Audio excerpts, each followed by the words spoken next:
Hello दोस्तों, मेरे आज के रिकॉर्डिंग का टॉपिक है योग एवं अष्टांग योग। इस रिकॉर्डिंग में हम जानेंगे कि योग क्या है और अष्टांग योग के बारे में हम विस्तार से जानेंगे। तो सबसे पहले आइए जानते हैं कि योग आखिर है क्या। सार रूप में कहें तो योग आध्यात्मिक अनुशासन एवं अत्यंत सूक्ष्म विज्ञान पर आधारित ज्ञान है जो मन और शरीर के बीच सामंजस्य स्थापित करता है।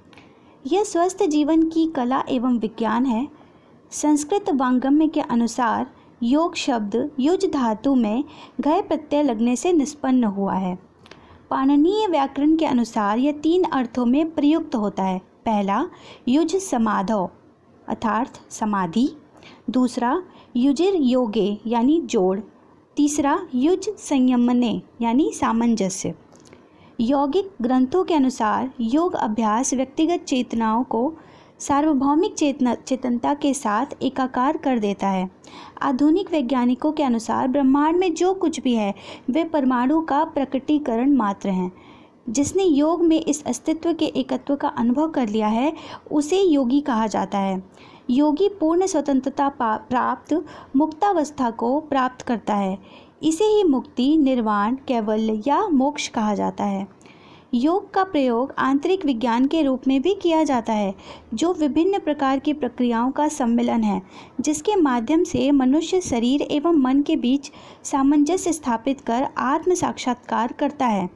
योग अभ्यास यानी साधना का उद्देश्य सभी त्रिविध प्रकार के दुखों से आत्यंतिक निवृत्ति प्राप्त करना है जिससे प्रत्येक व्यक्ति जीवन में पूर्ण स्वतंत्रता तथा स्वास्थ्य, प्रसन्नता एवं सामंजस्य का अनुभव कर सके। स्वास्थ्य और कल्याण के लिए यौगिक अभ्यास। योग साधनाओं में यम, नियम, आसन, प्राणायाम, प्रत्याहार, धारणा, ध्यान, समाधि, बंध एवं मुद्रा, षटकर्म, युक्ताहार, मंत्र जप, युक्त कर्म आदि साधनाओं का अभ्यास सबसे अधिक किया जाता है। आइए अब अष्टांग योग के बारे में विस्तार से जानते हैं। मानव का लक्ष्य आरंभ से ही सांसारिक दुखों से छुटकारा पाना और स्वयं को खोजना रहा है, किंतु सांसारिक विषय वासना के मोह जाल में फंसकर प्राणी स्वयं को खोज पाने में असमर्थ रहता है। इन सांसारिक विषय वासना से छुटकारा पाने के लिए वह विभिन्न मार्गों की शरण में जाता है, किंतु अविवेक के कारण तथा पुरुष और प्रकृति के पार्थक्य का ज्ञान नहीं रहने के कारण वह स्वयं यानी आत्मा को बंधनग्रस्त कर लेता है और मोक्ष की प्राप्ति नहीं कर पाता है। मोक्ष प्राप्त करने के लिए योग मार्ग सबसे उपयुक्त एवं सरल है। मोक्ष प्राप्ति के लिए तत्व ज्ञान पर अधिक बल दिया गया है और योग के अनुसार तत्व ज्ञान की प्राप्ति तब तक नहीं हो सकती जब तक मनुष्य विभिन्न सांसारिक विषय वासनाओं में लिप्त है। अतः योग दर्शन से चित्त की स्थिरता प्राप्त करने के लिए, चित्त वृत्ति का निरोध करने के लिए योग मार्ग की व्याख्या हुई है। योग का अर्थ योग दर्शन में चित्त वृत्तियों का निरोध है। आत्मा और परमात्मा के मिलन का मार्ग ही योग है। योग मार्ग द्वारा समाधि अवस्था में पहुंचने का प्रयत्न किया जाता है। योग दर्शन में योग राजयोग भी बताया गया है तथा योग मार्ग के लिए 8 सीढ़ियां बताई गई हैं, जिस कारण से योग को अष्टांग साधन या योग द 8-fold पाथ ऑफ योग भी कहा जाता है। ऋषि मुनियों व योगियों के द्वारा शरीर, मन और प्राण की शुद्धि तथा परमात्मा की प्राप्ति के लिए 8 प्रकार के साधन बताए गए हैं जिन्हें अष्टांग योग कहते हैं। अष्टांग योग के ये 8 मार्ग निम्नलिखित हैं। पहला है यम, दूसरा नियम, तीसरा आसन, चौथा प्राणायाम, पांचवा प्रत्याहार, छठा धारणा, सातवां ध्यान, आठवां समाधि। इनमें प्रथम 5 साधनों का संबंध मुख्य रूप से इस स्थूल शरीर से है। ये सूक्ष्म से स्पर्श मात्र करते हैं, जबकि बाद के तीनों साधन सूक्ष्म और कारण शरीर का गहरे तक स्पर्श करते हुए उसमें परिष्कार करते हैं। इसलिए प्रथम 5 साधनों यानी यम, नियम, आसन, प्राणायाम व प्रत्याहार को बहिरंग साधन तथा बाद में तीनों साधन धारण, ध्यान व समाधि को अतरंग साधन कहा जाता है। इन सभी 8 साधनों का संक्षेप में वर्णन निम्नलिखित है। पहला है यम। यह योग का पहला अंग है, जिसका अर्थ है मन को धर्म में स्थिर रखते हुए तथा बाहरी व आंतरिक इंद्रियों को वश में रखते हुए जीवन यापन करना, अर्थात इंद्रियों को अपने वश में करने की कला ही यम है। इसके भी 5 नियम बताए गए हैं। पहला है अहिंसा, दूसरा सत्य, तीसरा अस्तेय, चौथा ब्रह्मचर्य और 5वां है अपरिग्रह। पहला अहिंसा। अहिंसा का अर्थ है कि मन व वचन द्वारा किसी भी प्राणी को आंतरिक व बाहरी रूप से कष्ट न पहुंचाना। अहिंसा दूसरे प्राणियों पर दया भाव नहीं देती है। योग दर्शन में, यहाँ पर अहिंसा नहीं होगा, हिंसा दूसरे प्राणियों पर दया भाव नहीं देती है। योग दर्शन में हिंसा करने की इजाज़त नहीं देती है। योग दर्शन में हिंसा को समस्त बुराइयों की जड़ माना गया है तथा इसी कारण योग में अहिंसा के मार्ग पर चलने के लिए बल दिया जाता है। दूसरा है सत्य। सत्य से अभिप्राय है सदैव यथा स्थिति को उसी के अनुरूप हूबहू प्रस्तुत करना, अर्थात जैसा देखा, सुना व मन ने समझा उसको वैसा ही कह देना सत्य की परिधि के अंतर्गत आता है। किंतु सत्य केवल बाहरी नहीं होना चाहिए, अपितु आंतरिक भी होना चाहिए। सत्य प्राणी हित से भी जुड़ा होना चाहिए। तीसरा है अस्तेय। यह यम का तीसरा नियम है।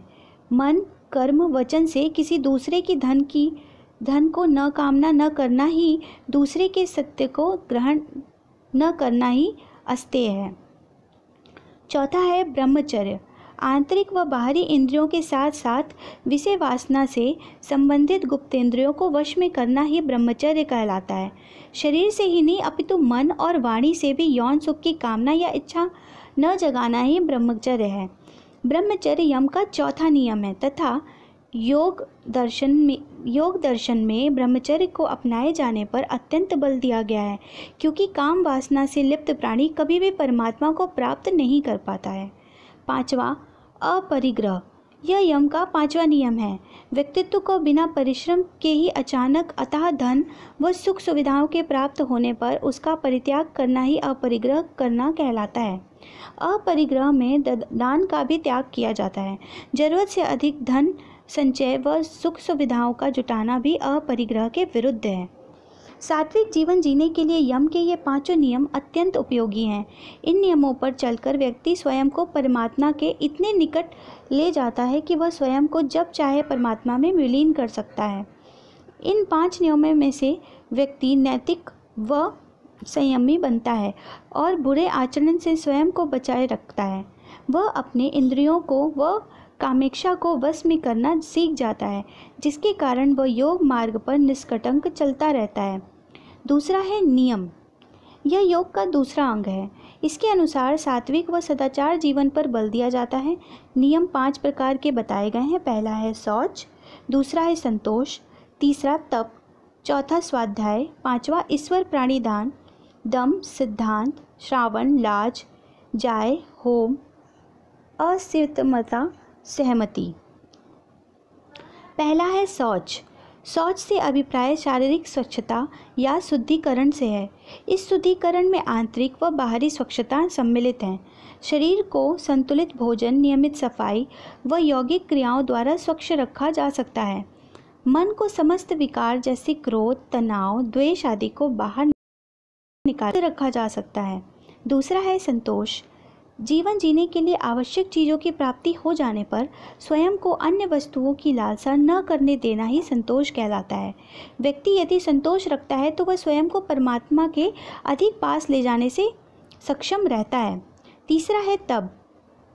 तप में विषम परिस्थितियों में भी शरीर को कार्य करने हेतु सक्षम बनाए रखने तथा गर्मी, सर्दी, भूख, प्यास आदि शारीरिक कठिनाइयों की परवाह किए बिना अपने लक्ष्य की तरफ निरंतर बढ़ते रहना ही तप है।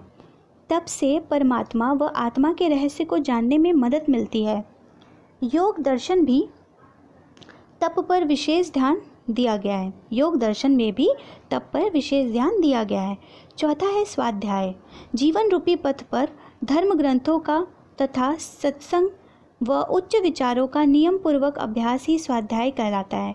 स्वाध्याय से व्यक्ति ज्ञान के मार्ग की ओर अग्रसर रहता है। पांचवा है ईश्वर प्राणी ध्यान। ईश्वर के प्रति अगाध श्रद्धा व अटूट विश्वास अत्यंत आवश्यक है। मन, कर्म व वचन से परम तत्व की प्रार्थना, स्तुति, गुणगान करने से प्राणी स्वयं ही ईश्वर के काफ़ी समीप ले जाता है। स्वयं को भुलाकर उस परम पिता में लीन हो जाना ही ईश्वर प्राणिधान है। ईश्वर प्राणिधान से व्यक्ति निर्भय व चरित्रवान बनता है। तीसरा है आसन। आसन योग का तीसरा अंग है। महर्षि पतंजलि ने आसन को तंत्रम स्थिर सुखम आसनम बताया है, अर्थात वह स्थिति जिसमें शरीर व आत्मा दोनों स्थिर हों। ध्यान की स्थिति में यदि शरीर को कष्ट की अनुभूति हो तो ध्यान सार्थक नहीं हो सकता, इसलिए आसन पर जोर दिया गया है। आसन से नाड़ियों की शुद्धि, शरीर व मन को स्फूर्ति मिलने के साथ साथ शरीर बाहरी व आंतरिक रूप से मजबूत व स्वस्थ बनता है। आसन के 3 रूप, ध्यानात्मक आसन, व्यायात्मक आसन व आरामदायक आसन करने से व्यक्ति का पूर्ण शरीर पर नियंत्रण स्थापित हो जाता है। शरीर के सभी अंग, मुख्यतः स्नायुमंडल, पूर्ण रूप से वश में हो जाता है। यह यम नियम का ज्ञान रखने वाला ही आसन का अभ्यास कर लाभ उठा सकता है। चित्त की एकाग्रता के लिए शरीर के अनुशासन का पालन करना होता है। इस अनुशासन के लिए ही आसन का विशेष महत्व है। चौथा है प्राणायाम। यह योग का चौथा अंग है। प्राणायाम का शाब्दिक अर्थ है प्राण का संयम करना, अर्थात श्वास प्रक्रिया को नियंत्रित करके उसमें एक क्रम लाना प्राणायाम कहलाता है। जब हम श्वास को भीतर खींचते हैं तथा बाहर की प्राण वायु को फेफड़े में भरते हैं तो वह श्वास कहलाता है। जब फेफड़ों से अशुभ वायु बाहर निकलते हैं तथा सांस छोड़ते हैं तो वह प्रश्वास कहलाता है। अतः प्राणायाम को श्वास प्रश्वास की गति को नियंत्रित व संतुलित करने वाला भी माना जाता है। प्राणायाम समाधि में पूर्णतः लाभकारी सिद्ध होता है। प्राणायाम के 3 भेद हैं। पहला है पूरक, दूसरा है कुंभक, तीसरा है रेचक। पहला पूरक। पूरक में गहरी सांस ली जाती है। दूसरा है कुंभक। कुंभक में सांस को भीतर रोक कर रखा जाता है। तीसरा है रेचक। रेचक में श्वास को धीरे धीरे बाहर निकाला जाता है। रेचक का अर्थ ही होता है श्वास छोड़ना व इसे नियमित करना। प्राणायाम का उद्देश्य शरीर में व्याप्त प्राण शक्ति को उत्प्रेरित, प्राणायाम का उद्देश्य ही शरीर में व्याप्त प्राण शक्ति को उत्प्रेरित, संचारित, नियंत्रित व संतुलित करना है। इससे हमारा शरीर तथा मन नियंत्रण में आ जाता है। मन की सही निर्णय लेने की शक्ति बढ़ती है। मन की चंचलता दूर हो जाती है। मन एकाग्रचित हो जाता है तथा मन व इंद्रियों पर विजय प्राप्त करने में मदद मिलती है। व्यास भाष्य में प्राणायाम को सब तपों में श्रेष्ठम बताया गया है। इससे समस्त मल व विकार मिट जाते हैं और ज्ञान का विकास होता है। मनु ने भी प्राणायाम की महत्ता को स्पष्ट करते हुए कहा कि जैसे अग्नि से धोखे हुए स्वर्ण आदि के धातुओं के समस्त गल नष्ट हो जाते हैं, उसी प्रकार प्राणायाम करने से इंद्रियों के मल नष्ट होते हैं। महर्षि पतंजलि ने प्राणायाम को ऐच्छिक साधन के रूप में स्वीकार किया है, किंतु फिर भी समूचे योग दर्शन में प्राणायाम को योग के आवश्यक साधन के रूप में स्वीकार किया गया है। पांचवा है प्रत्याहार। प्रत्याहार योग का 5वां अंग है। प्रत्याहार प्रति आहार यानी प्रति धन आहार 2 शब्दों से मिलकर बना, अर्थात इंद्रियों को विषय वासनाओं से दूर रखकर नियंत्रण में रखना ही प्रत्याहार है। प्रत्याहार में इंद्रियों को बाहरी विषय वासनाओं से दूर रखकर उन्हें अंतर्मुखी बनाया जाता है। प्रत्याहार की सिद्ध से साधक को इंद्रियों पर अधिकार, मन की शुद्धता, तप की वृद्धि, शारीरिक स्वास्थ्य एवं समाधि में प्रवेश करने की क्षमता प्राप्त होती है। प्रत्याहार को अपनाया जाना बहुत मुश्किल है, किंतु निरंतर अभ्यास एवं इंद्रियों के निग्रह के द्वारा ही प्रत्याहार को अपनाया जा सकता है। छठा है धारणा। धारणा योग का 6वां अंग है। धारणा का शाब्दिक अर्थ है धारण करना। जब मन किसी विषय को धारण करने की योग्यता प्राप्त कर लेता है तथा कुछ देर तक स्वयं ही उसी अवस्था में स्थिर रख सकने की योग्यता धारण कहलाती है, अर्थात आध्यात्मिक दिशा या परमत्व की तरफ मन को लगा देना ही धारणा है। यम, नियम, आसन व प्राणायाम आदि के उचित अभ्यास से धारणा को प्राप्त किया जा सकता है। धारणा में मन की किसी एक विषय पर केंद्रित हो जाता है तथा इस अवस्था में मन बिल्कुल शांत, स्थिर व एकाग्र हो जाता है। ऐसी अवस्था में समस्त विषय वासनाओं का आदान प्रदान रुक जाता है। ऐसी अवस्था में समस्त विषय वासनाओं का आदान प्रदान रुक जाता है। मन केवल एक ही वस्तु पर केंद्रित हो जाता है। धारणा के पथ पर चलते हुए ध्यान एवं समाधि के मार्ग तक पहुँचने में सफलता प्राप्त हो सकती है। 7वां है ध्यान। ध्यान योग का 7वां अंग है। ध्यान का अर्थ है मन को किसी विषय में बिना किसी बाहरी व अंदरूनी अवरोध के लगाए रखना। दूसरे शब्दों में हम यूँ भी कह सकते हैं कि ध्यान धारणा व परिपक्व व संतुलित रूप है। ध्यान को वर्तमान में जीने के रूप में भी लिया जा सकता है। वर्तमान में रहकर जीवन बिताते हुए मन की चंचलता समाप्त कर उसमें एकाग्रता लाई जाती है तथा मानसिक शक्ति को परिपक्व बनाया जाता है। समाधि। 8वां है समाधि यानी कंसंट्रेशन। समाधि योग का अंतिम अंग है। समाधि वह अवस्था है जब साधक अपनी लगन या भक्ति में इतना लीन या खो जाता है कि उसे स्वयं का भी बोध नहीं रहता तथा वह केवल अपने आराध्य में ही लीन हो जाए, अर्थात मन में समस्त विषय वासनाओं को हटाकर एकाग्र करना ही समाधि है। समाधि ध्यान की चरमावस्था है। जब साधक अपने ध्यानावस्था को प्राप्त कर लेता है तब वहीं से वह समाधि में प्रवेश कर जाता है। उस अवस्था में उसे केवल अपना आराध्य ही नजर आता है। आराध्यक्ष में ही तल्लीन होने से समाधि की अवस्था प्राप्त होती है और इस अवस्था में पहुंचकर साधक अपनी अंतिम मंजिल को प्राप्त कर लेता है। आत्मा व परमात्मा का मिलन इसी अवस्था का परिणाम है। धारणा।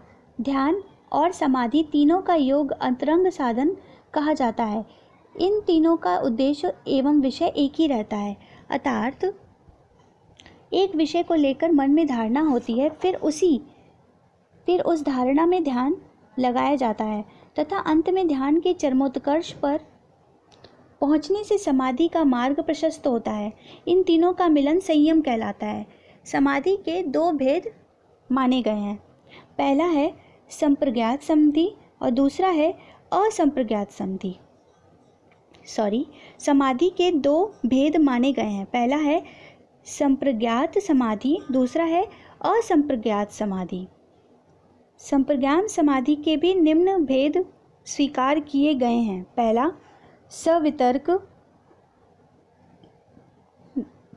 संप्रज्ञात समाधि के भी 3 भेद स्वीकार किए गए हैं। पहला है सवितर्क समाधि, दूसरा है सविचार समाधि, तीसरा सानंद समाधि और चौथा है अस्मिता समाधि।